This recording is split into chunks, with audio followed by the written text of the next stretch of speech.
On August 27th, 2025, my life changed forever. After days of feeling unwell, I went to the ER and was immediately rushed in, and they started doing tests and put me on high-flow oxygen.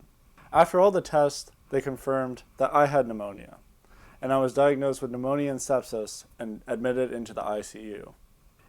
In the ICU, I continued to worsen, and I ended up having to have surgery to remove fluid that was built around my lungs. After many tests, many chest tubes, and the surgery, I was finally discharged. Getting back to life and doing things as well took lots of time. I had to pretty much relearn how to walk and function again. And after weeks of practicing and building up my strength again, I was finally back out and doing stuff. During this time, I photographed a car show in PEI, I visited New York City and Toronto. I shot many street photos and even a few concerts. And also, I applied to film school in Toronto and got accepted. Film school has always been a dream of mine, and living in Toronto is also a big dream of mine. So on January 2nd, I set out to move to Toronto to attend film school. The first few days in Toronto were amazing. The city and scenery just photographed so well, and I knew this was the place that I wanted to be. On January 6th, I would go to my first film class, and it was amazing.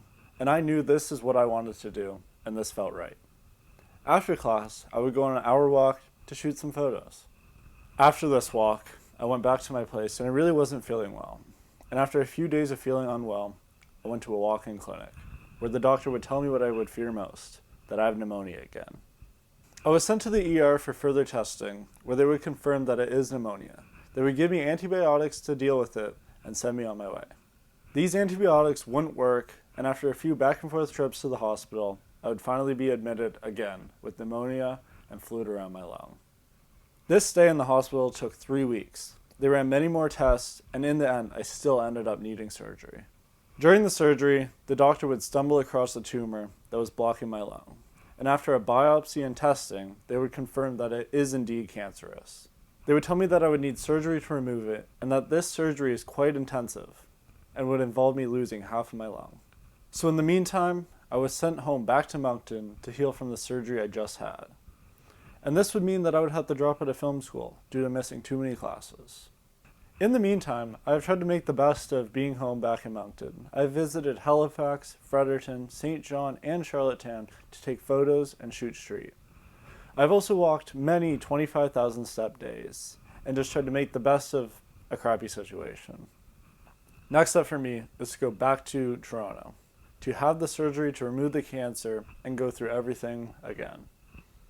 Being in Toronto again was strange, but I had a couple days before my surgery, so I decided I would do some tourist stuff and visit some places that I wanted to photograph when I was supposed to be living there.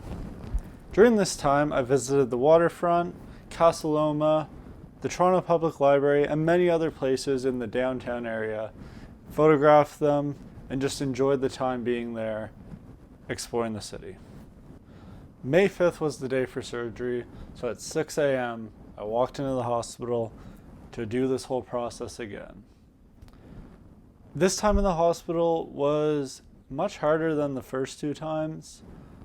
It was weird to have made so much progress before and then have to go back and kind of lose all your progress, because in the hospital you lose all your strengths and the surgery was quite intensive, so I felt pretty weak after it.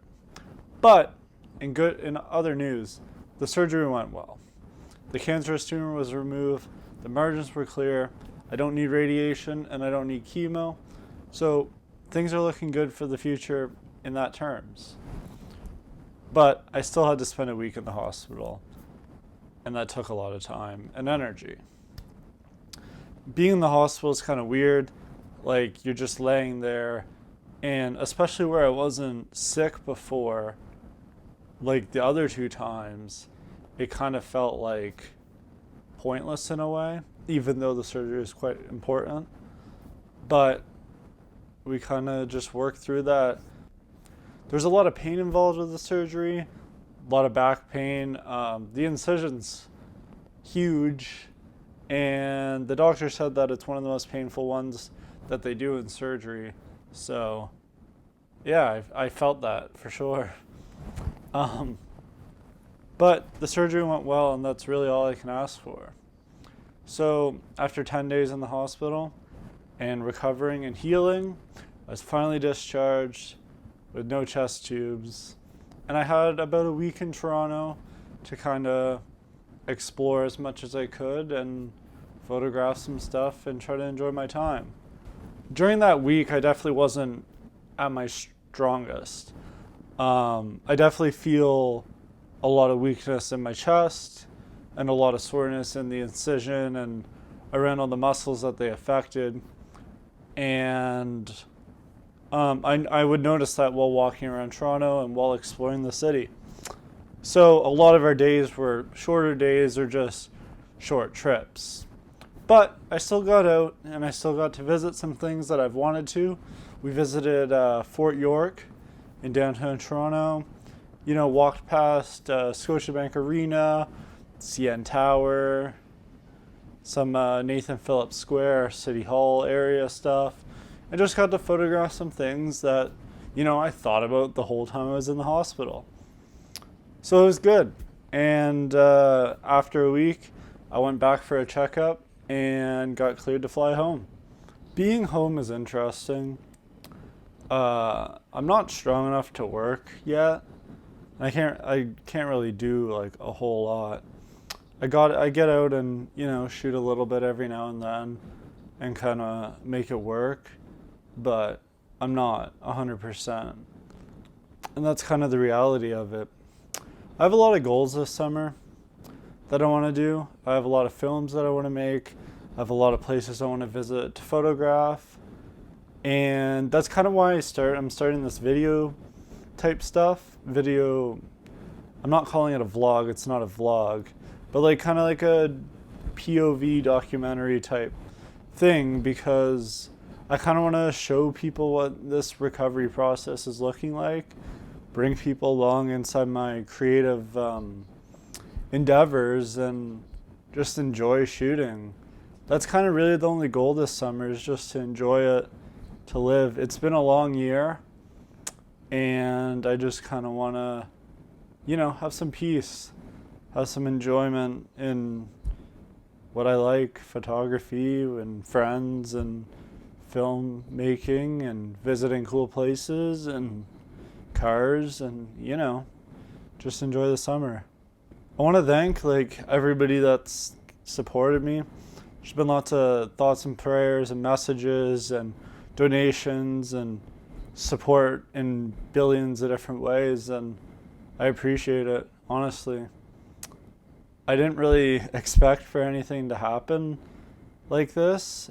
This definitely wasn't in my plans, but I am thankful, and I do appreciate all the care and all the support from the community of people that I know through family or know through different social networks or know through my work, my photography and video stuff. So I do appreciate it. That being said, if you want to do a shoot or if you have a video idea or whatever, I'm booking this year. It's kind of the only thing I can really do at the moment for income, so all booking is appreciated. And yeah, I just want to have a good year, This has been a long year, so I just want to have a good summer, a peaceful summer, and yeah. So there's going to be more videos on this channel, kind of bringing people along, documenting shooting stuff, documenting shooting events. I just want to make films. I just want to create things that I'm passionate about, create things that I like, and take lots of photos, make lots of videos, and enjoy the world with friends.